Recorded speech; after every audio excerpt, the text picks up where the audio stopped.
Hello and welcome to episode 3.10, the February 7th, 2024, two-thirds edition of Notes from the Aisle Seat, the podcast that covers the arts in northern Chautauqua County, sponsored by the 1891 Fredonia Opera House. My name is Tom Laughlin, and I'm your host as we bring you news and information about arts events at the Opera House and around the region, including interviews with artists and creators across the county. My usual format on this podcast is to present three interviews covering three different events in the region. And ever since I've started the podcast, I've had no difficulty getting three guests to discuss their events with me. Until now. For a number of reasons too convoluted to get into here, this podcast only has two interviews instead of my usual three. I'm not too worried about that, however, as both my guests are engaging personalities and have exciting events to talk about. It's also kind of appropriate, too, since February is the month that is short the usual amount of days, even though this leap year we do get one extra one. So, in honor of February, the shortest month of the year, here's one of the shortest podcasts I've ever produced. So let's get into it.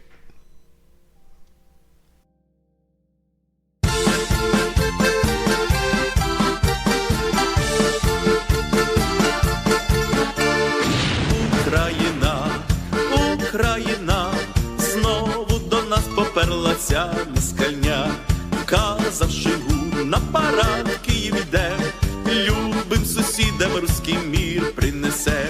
Нєт Владимир, нєт Владимир, брешеш ти усьому світу, що ти за мір.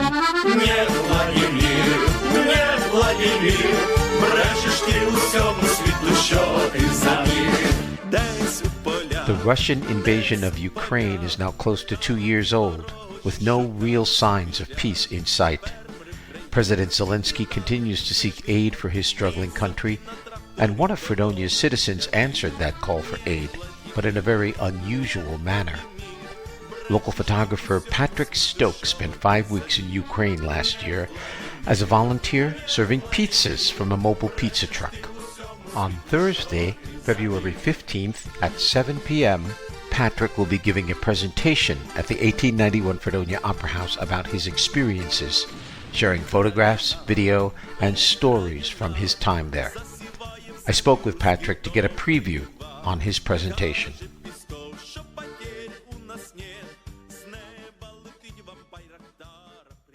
With me now is local photographer Patrick Stokes, and Patrick has a very interesting story to tell us. He was a volunteer over in Ukraine for 5 weeks. He took a lot of photos and had a tremendous experience, and he'll be sharing that experience at the 1891 Fredonia Opera House on Thursday, February 15th, beginning at 7 p.m. Admission to the event will be free, but donations will always be gratefully accepted. So, Patrick, welcome to the podcast. Thank you. Good to be here. Good. So let's start a little bit maybe from the beginning, and we'll work our way up to the presentation, because I want to make sure that I give the listeners enough information that they become interested, but not so much that they feel they've heard the presentation already. So that's a fine line to cross. You have a reputation as a local photographer. You've exhibited in a couple of places in the region, and I was wondering if you talk a little bit just about where you got your interest in photography to begin with. Yeah, in high school, I was part of the yearbook staff and took the photography courses in high school. My mom was an art teacher. She's a retired art teacher, so things sort of evolved from there. And on and off over the years. College, I picked up the camera again. Then post-college, kind of reality and job career hit, so the camera wasn't as important, or I wasn't involved in that as much. And then I moved when I picked up a digital camera in 2001. That was my first digital camera. And I kind of knew where it was going, but it wasn't where I wanted it to be yet. I wasn't a fan of film processing and dark rooms and all that. And especially if you work in color, then you have to hand over a lot of control. And then Photoshop was existing, so you're doing a lot of computer. So anyway, it evolved and evolved in the last few years. I picked up the camera and got really serious again. And I have some friends who work for Sony. One of them is the head project leader of the Sony Alpha Female program, which is a huge program that actually helps and supports any Sony photographer and gives them a leg up in the industry and helps them out with grants. Anyway, everything kind of evolved. So I use a Sony camera. So a little plug for them. But I just started, redefining what I wanted photography to be in my life, kind of a career change. I kind of gig economy now. I do multiple things. However, that's kind of like the short answer of how I evolved into it. Then I joined the art trail, and had my first exhibition at the local Darwin Barker Library, which I'm a member of the board there. So as you talked to Thomas Janik the other week, he still has his display up of his amazing work. So I have had a lot of good mentors around me, like Tom Janik, Jamie Hogard, and then a bunch that I went to school with, like Mark Mulville. He shot for the Buffalo News for 25 years, and Dave McLean, another local resident who worked for Nat Geo and others like that. So I've had some really good role models and mentors in my life, and kind of I don't know what I want to be when I grow up, but that's kind of how my photography is evolving. So and a little quick plug, the good news is, speaking of the North Shore Arts Alliance, I want to talk about, make a note of that. I want to talk about that later. Okay. North Shore Arts Alliance. Got it. Okay. So, and I'll just comment a little bit and ask you, you seem, there are a lot of pictures from Point Gratiot Park, which is one of my favorite places in the region. It's a great sunset location, and you've taken a number of them, and you have this technique of putting the sun right in the middle of some kind of object. Where did you get that idea for? Oh, it's composition. I grew up like kind of intuitively learning composition from my mom. I was I'm gonna refer back to her again. I was given coloring books, but blanks. I mean, my friends had like Star Wars coloring books, and they could color in the X-Wings and the Death Stars. And I said, I want that. My mom would go out and get me a blank one. She's like, draw your own X-Wing. So I learned, the rule of thirds and composition and breaking it. So, and it's always about changing perspective. A lot of folks go, I could never, how do you, yeah, it's like, literally, it's like 3 feet difference between like eye level to getting down on the ground, or just spotting something unique on the ground, or something that's catching the light. It's photography is all about just trying to get the light right. And so, yeah, and Point Gratiot has been kind of my muse. I've been doing a study of it for at least about 3 or 4 years now, and regularly taking quite a few photographs. I'm not, more focused on this right now, but I'm still taking photographs down there, and hoping the ice hummocks do a little bit something more again, so I can get some good shots. But yeah, Point Gratiot, a lot of those are taken probably within 100, 200 yards, but it seems like they're miles away. The light here is quite unique. I know Tom Janik talked about it. He did. And having traveled to, I noticed, like, when I go down south and go to like a place like Key West, where they're famous for their sunsets, it was kind of meh, because there's so much atmosphere on the ocean. You get some, if it's clear, but there's so much humidity and other factors. And what we have is this unique reflecting pond that's Point Gratiot. So Canada giveth and taketh away, kind of like we could have a cloudy day all day, but if there's an opening on the other side of the lake, we get that 5-6 minute of spectacular red blast glow of underlit clouds. And it's incredibly unique because the clouds hang on the lake a lot. So you have a better chance, and the atmosphere is much more clear, except when the fires are happening, which created, I've got tons of unique photographs from that this year, which was amazing. It's a big red filter kind of thing, and created some new photographs I haven't even published yet because I took so many of them. But we're very fortunate. Like we talked to Tom, I'm going to keep referencing that podcast.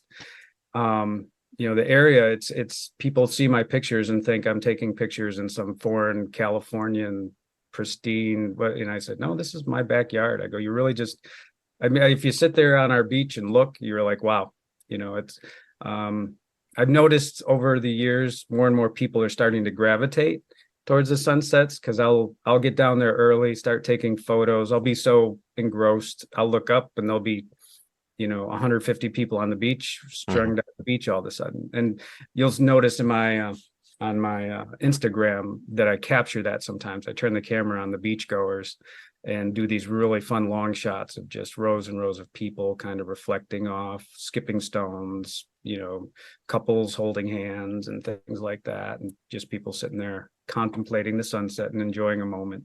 We're very fortunate to have access to this. Yes, yes, I have to agree with you. I think it's a wonderful place, and we're fortunate to live here. Now let's turn a little bit to your experience at Ukraine and the upcoming lecture. You spent 5 weeks over there with the volunteer group. Just give us sort of the overall background of what your experience was, who you worked with, and so on. Yeah, and a lot of the stuff we'll go over here. I have two I'm practicing my set for over there, so I know what to information here. So Siobhan's Trust is who I ended up volunteering with. Siobhan was she was married to now she's passed away. So Siobhan is from Scotland, England, and she was part of a fairly affluent family, and she became ill and she passed away from cancer. And her dying wish to her husband, David, who is the manages the trust now, or is in charge of the trust. She wanted her, lifelong savings to go to good. So, and that wasn't too long before Ukraine started. So things were in motion. A family friend of theirs decided to go to the border during the escalation during 2 years ago. We're almost at the 2-year anniversary now. And they went to the border just to help people out. They decided that pizzas were the most efficient way to feed people. And it really kind of organically grew. They didn't know that they were going to go and serve pizzas, Siobhan's Trust. So this is all about kind of, when I say Siobhan's Trust, I'm saying it like I know, it's kind of like she's our guardian angel, so to speak. We know her, but don't know her. We know her history. We know her family and friends. But that's the they call it NGO, non-government organization. It's called Siobhan's Trust. So I always say Siobhan. I talk about her in the first person a lot. And I was supposed to originally go over there with another NGO, and they came under attack one day and lost their leadership. The woman's name was Emma, and I had been in contact with her for about 6 months, getting ready to go over. And she was killed along with she's a Spanish national, killed along with a Canadian, and an Austrian and a German were severely injured. And so that caused their NGO to have to shut down and regroup. And to this day, I kind of keep in touch with one of them, and they're still not back up and running, but they diverted their resources to another NGO. So I ended up with Siobhan's Trust, and they developed into what they are now, as they have 2 units traveling across. When I say units, multiple trucks traveling across Ukraine. One is based out of Lviv, so it kind of one of the units serving pizzas is kind of wheels out like a spoke from Lviv as the home base. And the one that I ended up with was out east, and we're a wandering nomadic tribe from city to city and from village to village, and so it's serving. It's kind of, we were creating the vision that Siobhan's Trust has, is creating like a distraction, a pizza party, and also to let them know that the world hasn't forgotten them, though they may feel that way. We just want to let them know, we're out there doing what we can to help change a little bit of their day. And what kind of reactions do those pizza trucks get when they show up into town and they start serving pizza to the local residents? I mean, what did you experience as the people came to grab a pizza? Yeah, I got to experience everything. That was pretty amazing. Some of the places we went to, Siobhan's Trust had been before. So so I'll give you both experiences. And we would have kids on bicycles following our trucks in to these small villages sometimes. People would be lining the road. We could see people traveling to the spot, the square or whatever, where we were going to set up. So we always kind of had a clue of when we were getting close to where we needed to be. It's sometimes greeted with more smiles than others. We were dealing, and we weren't, and it wasn't that, they're not smiling because they're not happy to see us. We're talking about folks. IDPs is a word you'll hear, we say a lot, is internally displaced persons. So a lot of the folks in the villages, had to go hundreds of miles from their hometowns, and they're trying to reestablish their life. And so we'd get so many different reactions, and it was just so you look at the faces, and our job was always to be, we always had to have a good day. We always had to be smiling. We had to make a lot of eye contact. I was trying to learn enough phrases in Ukrainian, but I always wore on my hat American, a half Ukrainian and half American flag. And then we would explain where we were all from: Germany, England, Norway. We occasionally would have some Ukrainian volunteers if we didn't have enough of our own volunteers. But the people, always greeted us in such a warm. It was really overwhelming, especially obviously the kids. They hit you differently when you know that they have so little. Mhm. And they're just happy, and they're just, grabbing pizzas and goofing around and getting to be like, we're there to create a pizza party and create just like for 6-7 hours. People would just come and hang out there for 6 or 7 hours and eat pizza, and some would help clean up. Now the other places where we were coming in new, you could always, there's always, like, sometimes we come in massive crowds waiting for us. And, sometimes these pizzas, we would give them extra pizzas, and we knew that was like, and the reality of it, we were always trying to give we delivered cooked pizzas. And that was another key thing. A lot of these people that are displaced don't have ovens that are big enough to cook pizzas, or reliable heat sources. And so for them, they might be able to take a few of those pizzas home and keep themselves out of a stressful situation for a few days.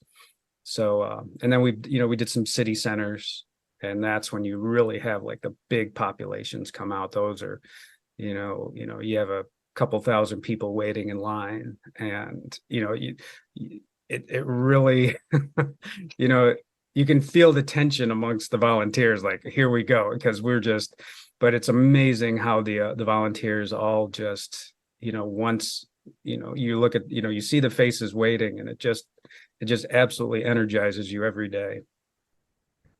And you took many pictures while you were out there, obviously. I think literally thousands of pictures. What did you find was most compelling to train your camera towards as you were delivering these pizzas? What generally compelled you to say, I need a shot of that, I need a shot of that?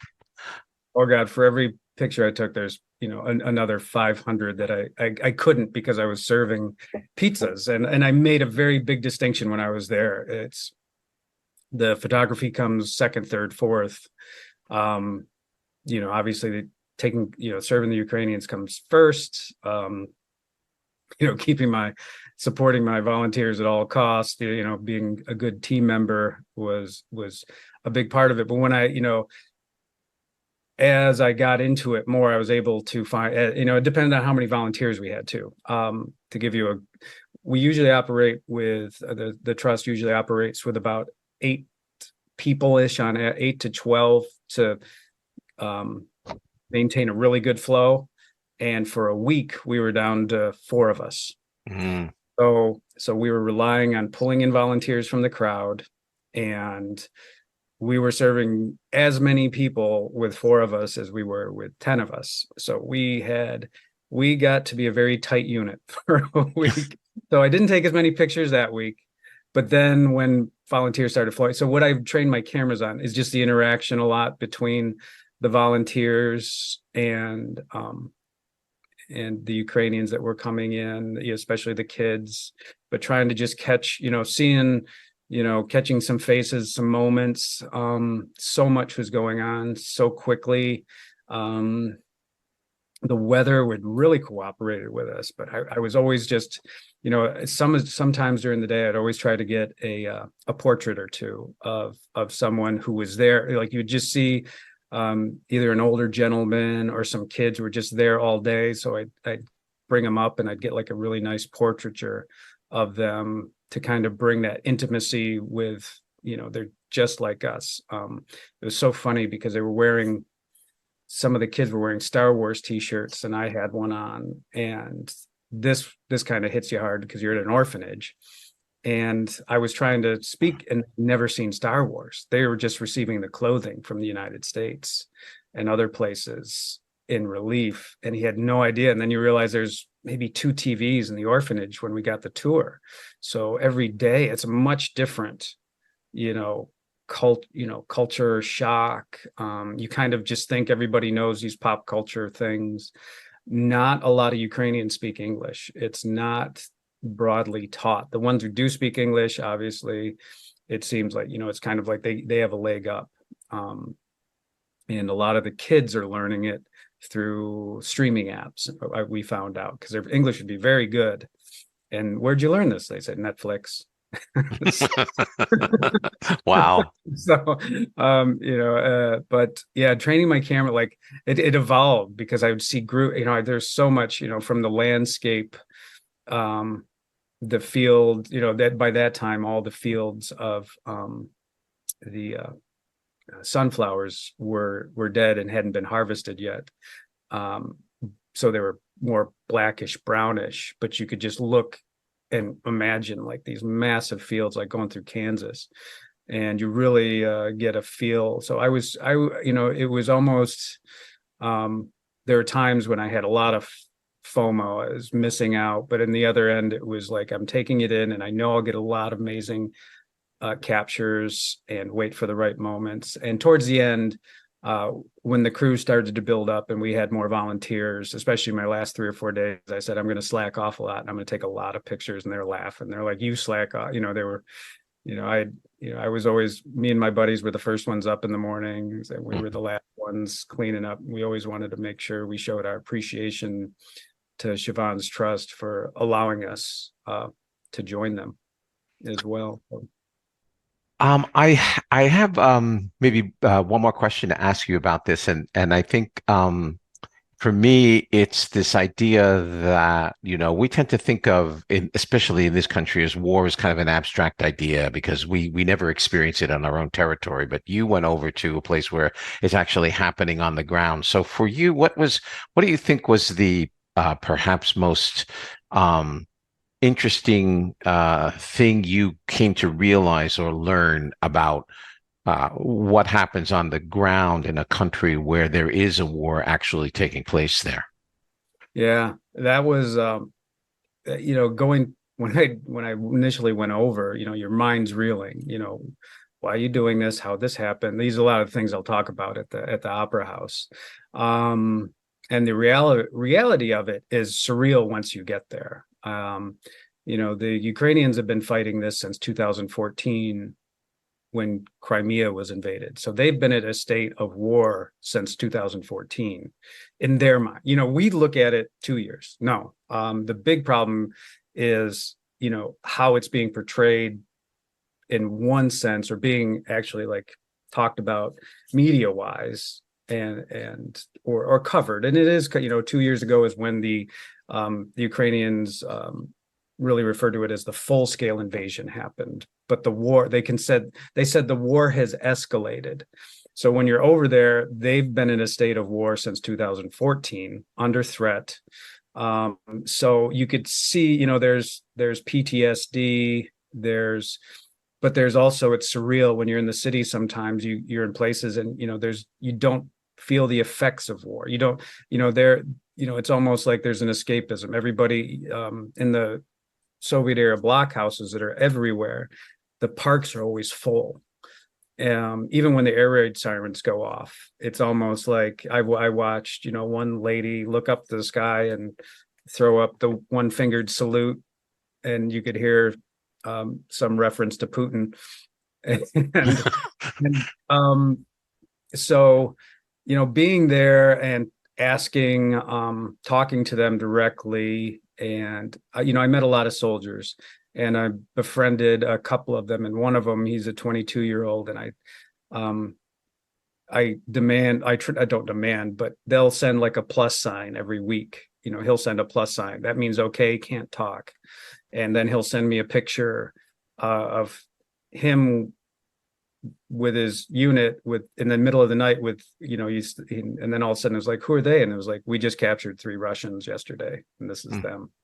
And you know, and he'll send video, and you know, so you know, you have this. I met him; he was skateboarding in a park. So I'm getting back to the park. So people are in the park, he was on leave, and you know, life is going on, but there's obviously a severe tension. The kids there are amazing, but you can see how they talk, and it affects them, and you can't imagine. You know, we can't imagine, we cannot imagine. We're very, you know, and that's what it's surreal. It really comes down to surreal, and it's such a hard question to answer because, you know, you're over there and you know, but the signs of war are everywhere. So that's a good segue. Is, you know, you can walk out of the store, but then you look down and all the big giant tank traps are everywhere at every intersections. Every day that we traveled, we went through multiple checkpoints.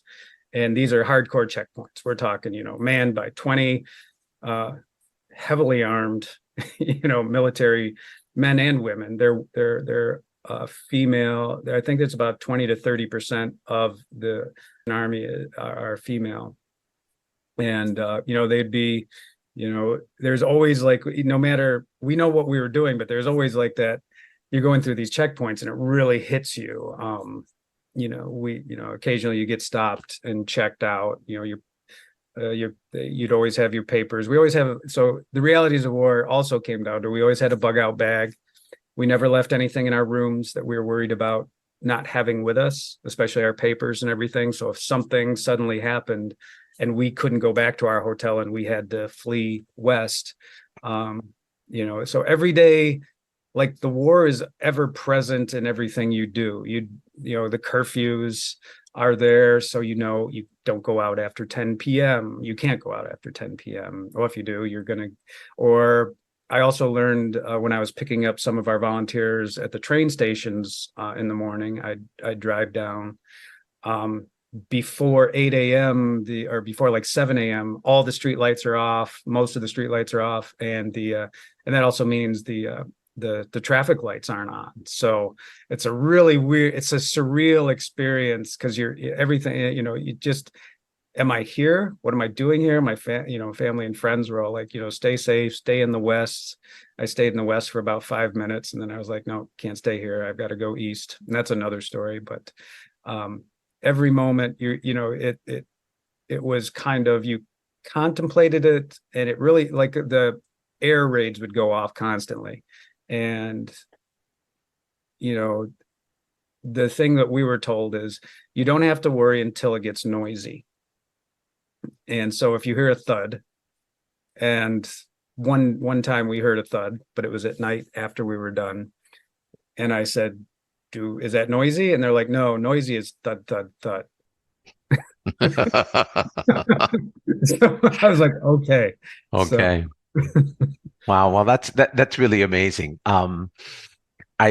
I do hope that audiences will come and see this to get your perspective. It's just such a unique perspective, especially in our region, to get someone who's been there to be able to talk to, the residents of Northern Chautauqua County about what's going on over there. And before we finish here, I just want to circle back a little bit because you did mention something about the North Shore Arts Alliance that you were going to pick up.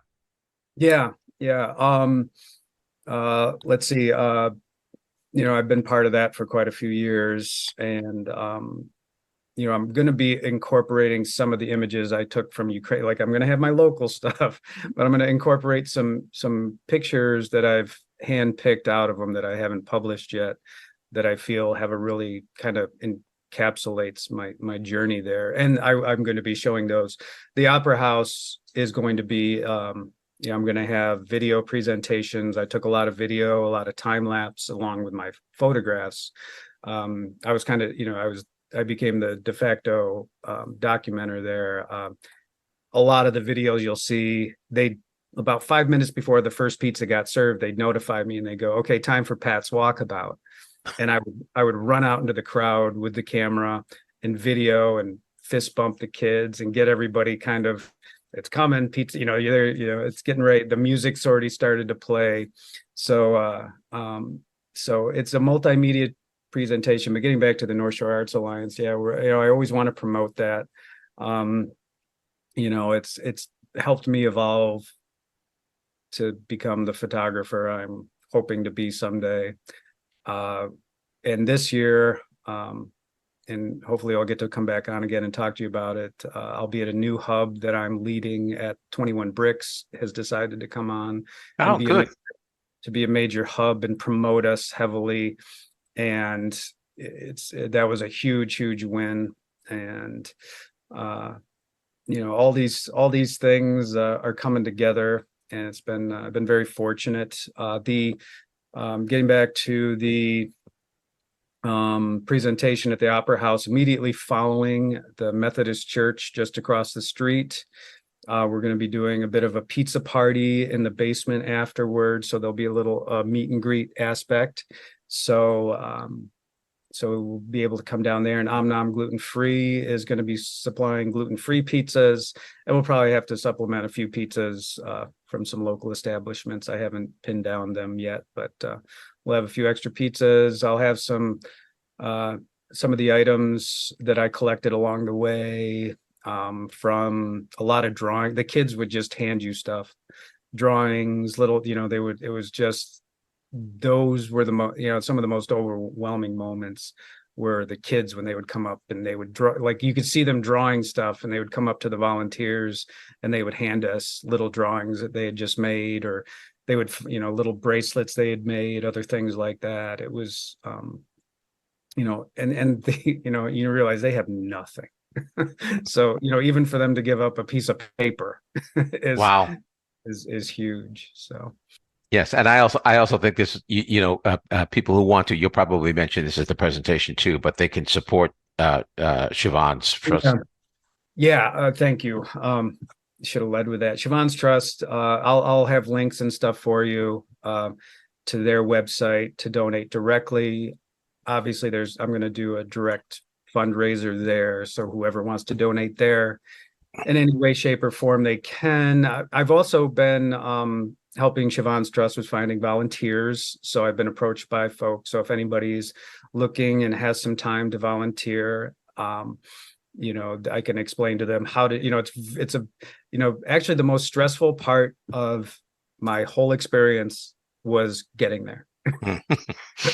Because I landed and that's a whole nother story I'll talk about. But once you're in country and you're there, it's like, okay, I'm here. And kind of like once you can put your bag down and get a night's sleep and recoup. But Siobhan's, I'll have the links to Siobhan's Trust and a couple more. I've sent you some podcasts that I listen to regularly, and they do a very good job of just reporting the day-to-days of what's going on there, interviewing Ukrainians, people that are on the ground there. I think that's a huge way of like getting really like detailed, up to the minute, what's going on there, what they need, and how the Ukrainian, they're they've been, if you look at the short history of them, they've been through so many wars, so many conflicts. Everything really majorly started in 1920 after World War One, and they've been beat up constantly ever since. So they're an incredibly resilient people. But as a nation, as Ukraine a nation, they've only been a nation for about 40 years since the breakup of the Soviet Union. So Patrick, thank you very much. I'll make sure to get all of those links too in the show notes at the bottom of the podcast, the podcast website. So we'll have that as well. Thank you very much for sharing your experience with me. And again, let me encourage all my listeners to check your lecture out Thursday, February 15th, 7:00 at the Opera House. Good luck with it, Patrick. Thank you so much. Oh, one more plug. I'll be Sure. on the Chadwick Bay Broadcasting System, WDOE, and Kicks on the 13th, February 13th at 7:30 a.m. They're going to do an interview of me there, so I'll be promoting the event at that time as well. So if everybody wants to tune into that, there's another way to hear some more preamble to the show. Great. Thank you, Patrick. Take care. Thank you. Ukraine in Crisis, a volunteer's perspective, will be presented at the 1891 Fredonia Opera House on Thursday, February 15th, beginning at 7 p.m. Admission is free. Donations gratefully accepted. A post-lecture pizza party will be held at the First Methodist Church following the lecture as a fundraiser for Siobhan's Trust.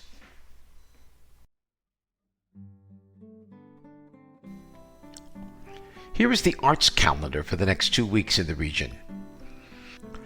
At the 1891 Fredonia Opera House, the cinema series will present the film The Color Purple, a musical adaptation of the Pulitzer Prize-winning novel by Alice Walker.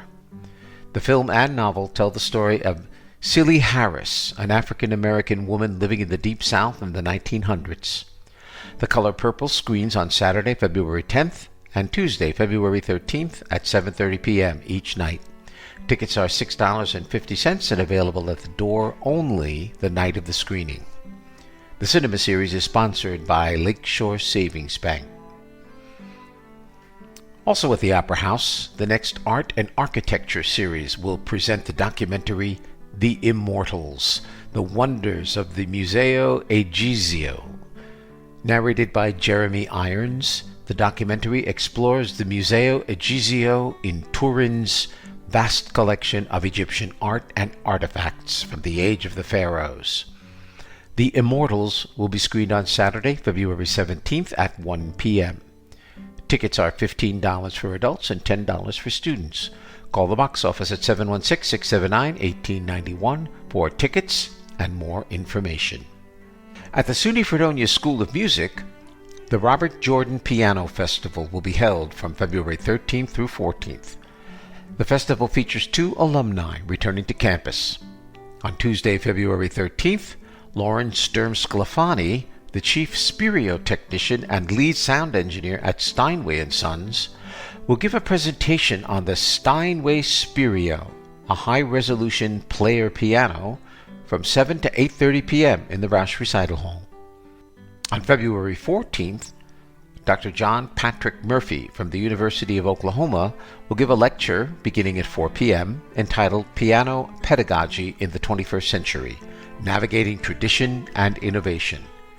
That will be followed by a panel discussion featuring Dr. Murphy and Ms. Sclafani on the topic of career paths for pianists beginning at 5 p.m. in Roush Recital Hall. The events are free and open to the public. The Western New York Chamber Orchestra will give its first concert of the spring semester on Sunday, February 18th, beginning at 3 p.m. in Roush Recital Hall. Admission is free. And finally, on Wednesday, February 21st, the Fredonia Jazz Showcase with featured artist Joe Granson on trumpet will perform in the Roush Recital Hall beginning at 8 p.m. Admission is free. If you have an arts event you'd like to get on the arts calendar, just call 716-679-1891 with your information or email to operahouse@fredopera.org and we'll include your event. Please give us a month's notice in advance to ensure a timely mention.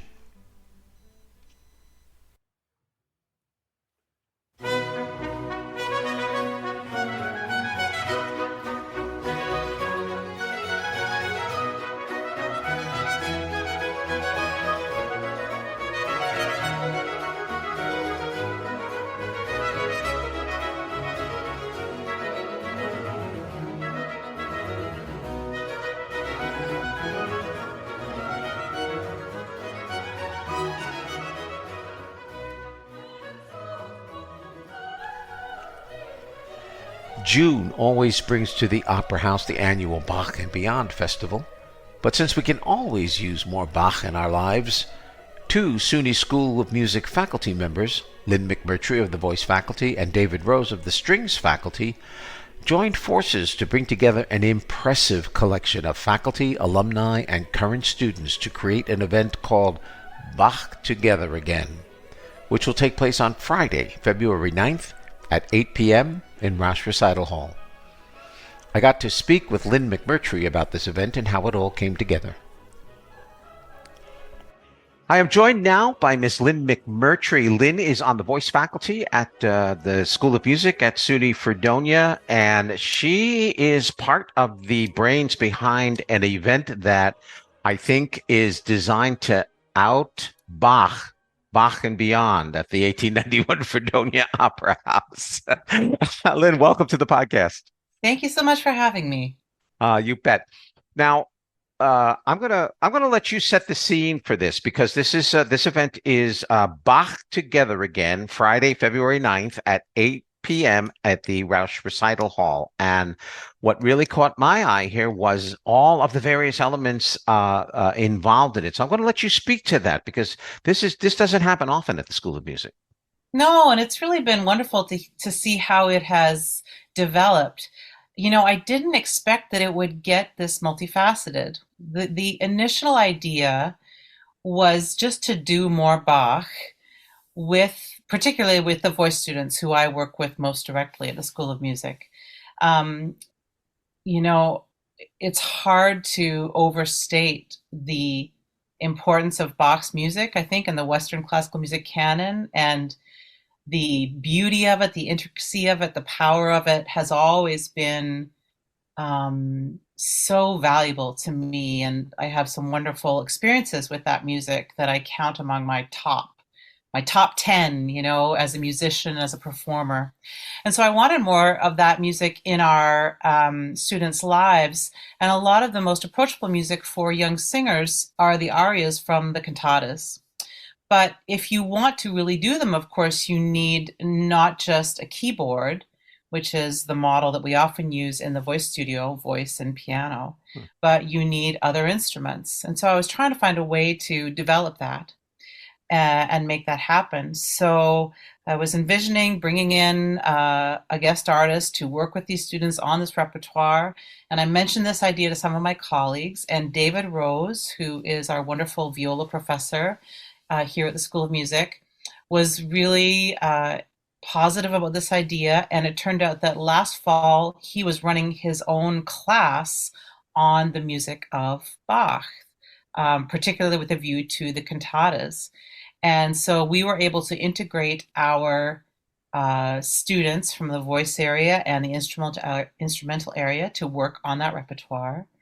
And then we started to develop a program which would not only give the students a chance to do their projects, but also give us as faculty a chance to do some of this fantastic stuff with each other.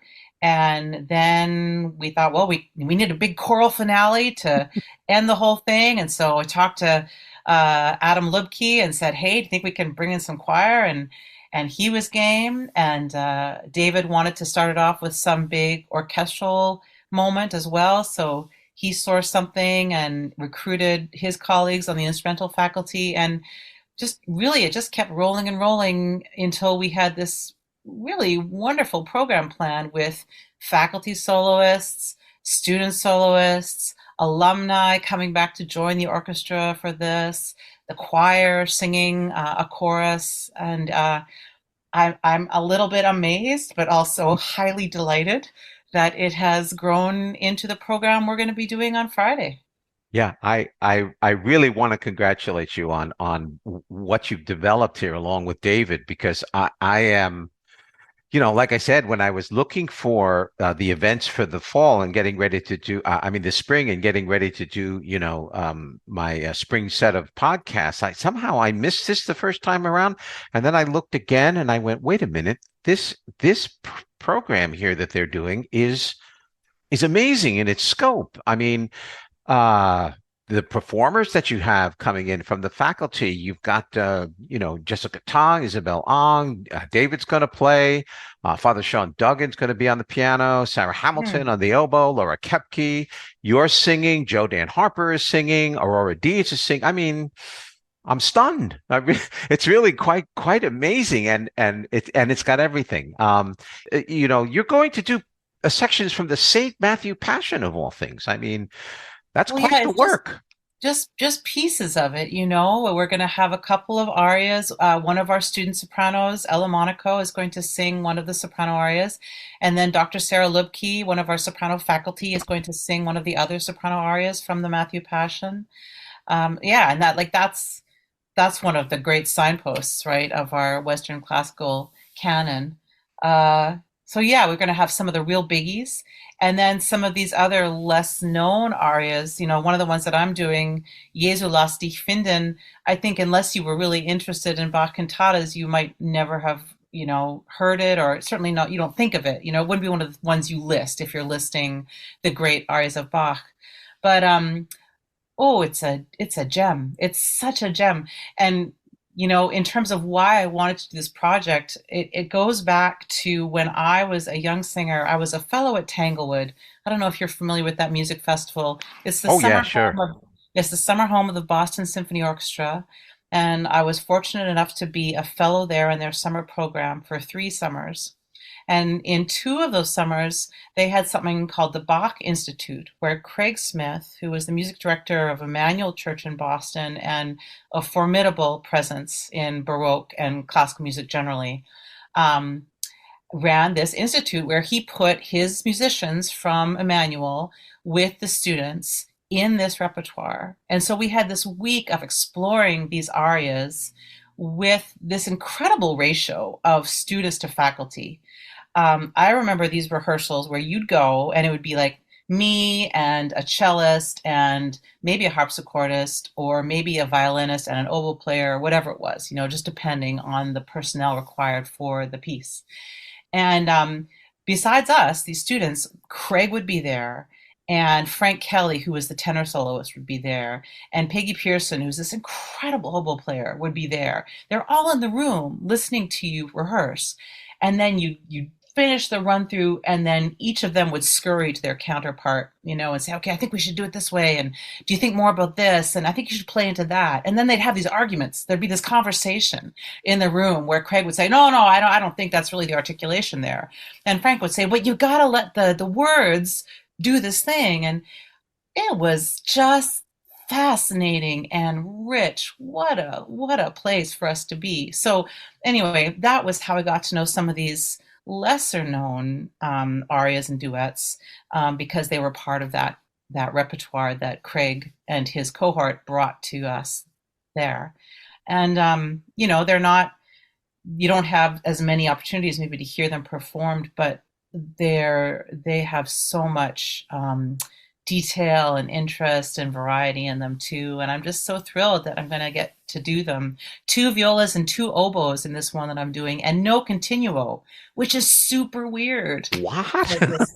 I know, because it's all about purity. This text is about finding their savior and trying to be without hesitation and without blemish. And Bach chose this idea of no continuo to, suggest that partly on musical terms. And it's so neat. They're so neat. So we're excited. Well, what an opportunity to hear these. I mean, people wouldn't get a chance to hear these otherwise. That's because they're not often done and they're so unique. That's great. Right. That's right. You have a guest artist coming in on the Baroque cello, Christopher Harry Tatos, who, amongst other things, he's been at SUNY Fredonia once, I know, and he is the cellist, both playing modern cello and Baroque cello for the Rochester Philharmonic in Rochester. Tell us a little bit about that instrument itself. What does the sound of the Baroque cello add to the whole sense of, doing a whole program of Bach as opposed to anything else? Yeah, well, this subject, of historical instruments is so interesting, right? I mean, the music stands on its own, of course, whatever instruments you use. But if you start to get more acquainted with the context of these pieces, instruments have evolved over time and have developed to generally be more powerful and produce more sound so that they are up to the requirements of larger performance spaces. If you think about the history of performance, we're kind of moving from, the small chambers in the king's court to larger churches and cathedrals, and then more formal performance spaces where you need more power in the instruments.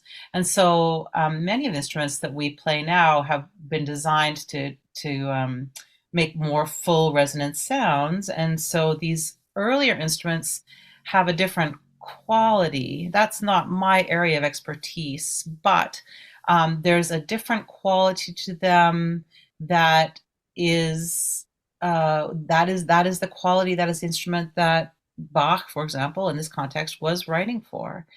And so I'm not a purist, and I don't know if any of us are purists in this concert, but there's no question that it's fascinating to try and get closer to the sound world that Bach was writing for and that he knew, and to hear that timbre, which I mean, again, it's not my area of expertise, but maybe you could describe it as a little reedier, maybe, or Hmm. a little lighter, not the sort of rich, romantic, wah kind of quality, something that is potentially more plaintive, potentially more flexible.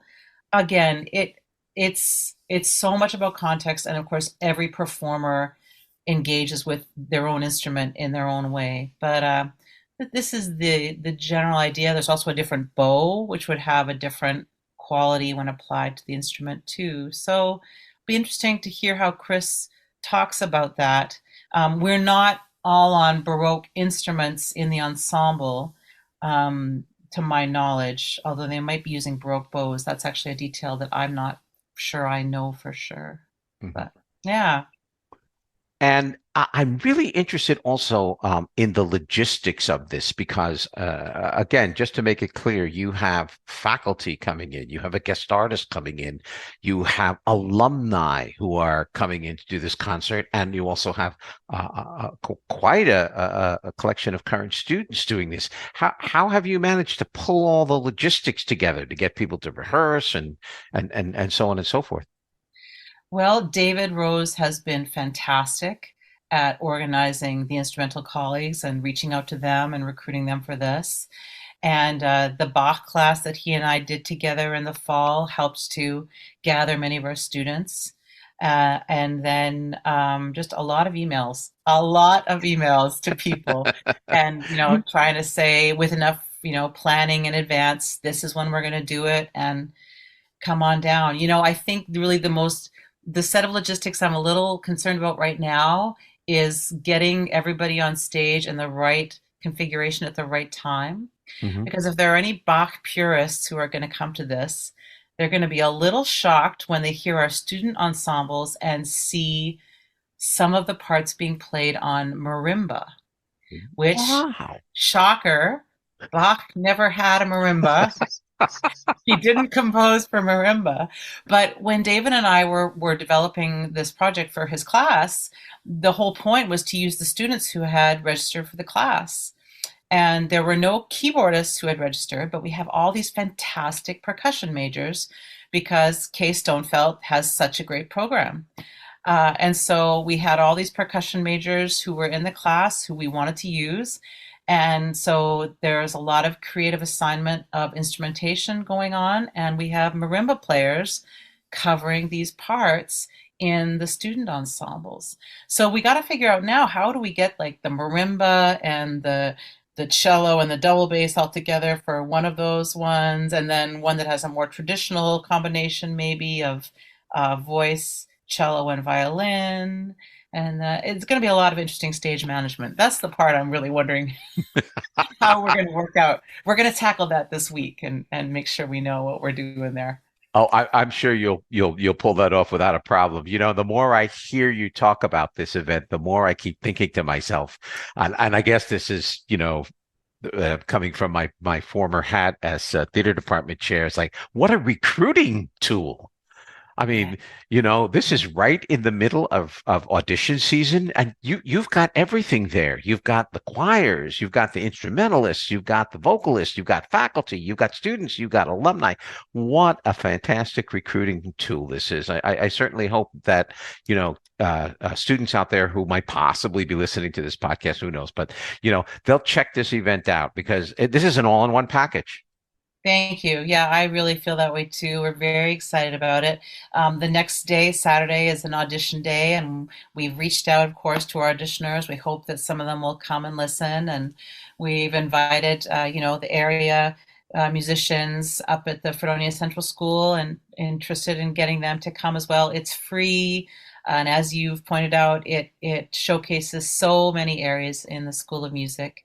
And I'm really excited to have people visit us and see just how many rich aspects there are to what we're doing, and how much goodwill and community we are exhibiting in this multifaceted project that requires a lot of different forces at a very busy time of year. And I'm so grateful to David and to all my colleagues on the faculty and the instrumental faculty and the choral faculty, and the support of the administration as well, to make this an event that people know about and will come and support, because I think it's going to be a wonderful concert. Yeah, well, short of Masterworks at the end of the year, I think this is probably the largest event that I can recall in I don't know how many years. I don't even want to talk about how many years that the School of Music has done. So, I have to congratulate you and David and anybody else who thought to put this program together, because not only are you giving the current students the opportunity to experience, get more Bach in their life. Everybody needs more Bach in their life, of course. Amen. And alumni to come down from Buffalo and other places to play once again at their alma mater, and all of the faculty that come together to do this. This is I'm amazed, Lynn.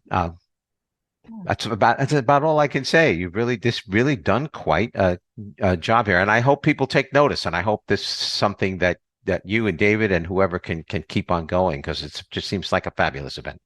Well, thank you so much. I really appreciate that. And it ain't over till it's over. Let's see how it all goes. I mean, I don't want to count my chickens too soon, but you're absolutely right. We really have a wonderful event lined up, and we're very excited. And I'm just now at that point, where the logistics are mostly going, and most of the emails have been sent, and I'm really looking forward to singing now. I can't wait to get up there and get to sing with my colleagues, and enjoy collaborating, especially with my instrumental colleagues who, I don't get to do these kinds of things with them very often. And really, that was one of the original reasons I wanted to do this project too. Was just, I want to sing more Bach, with my fantastic colleagues. I mean, any of your listeners who have heard David Rose play Bach know what an incredible sensibility he brings to that music. So just to collaborate with him alone is a great treat. So yeah, it's going to be great. Wonderful, and wonderful. Hey, listen, thanks for talking to me. And especially at such a last minute. But I appreciate you coming on and allowing me and the podcast and everybody to get the word of this special event out, because I think it's going to be a humdinger. Thanks a lot, Lynn. Best of luck to you. Thank you so much.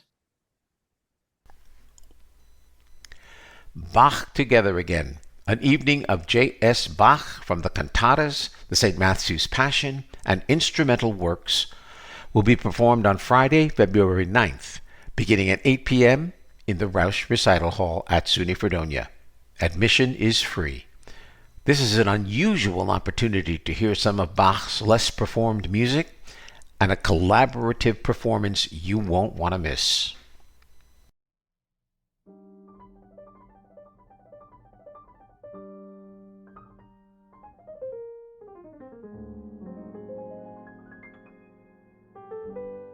And that's it for this 2/3 edition of Notes from the Aisle Seat.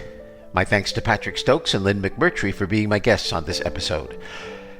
Notes from the Aisle Seat is a production of the 1891 Fredonia Opera House in Fredonia, New York. For more information on any of the Opera House's events, call the box office at 716-679-1891, visit the website at www.fredopera.org, or email at operahouse@fredopera.org. Notes from the Aisle Seat is now available wherever you get your podcasts and also on the Opera House YouTube channel. If you like this podcast, please consider following us by clicking the follow button on our home website at aisleseat.podbean.com and spreading the word through your social media feeds. If you have an arts event you'd like featured on the podcast, please drop us a line at operahouse@fredopera.org and we'll see about featuring your event. Please try to give us a month's advance notice if possible to facilitate timely scheduling. If you have any suggestions, comments, or criticisms of the podcast, just drop us a line at operahouse@fredopera.org. We'll be glad to receive your feedback. Our next episode will be available on Wednesday, February 21st, 2024. I'm Tom Laughlin, and until then, be safe out there and be kind to one another.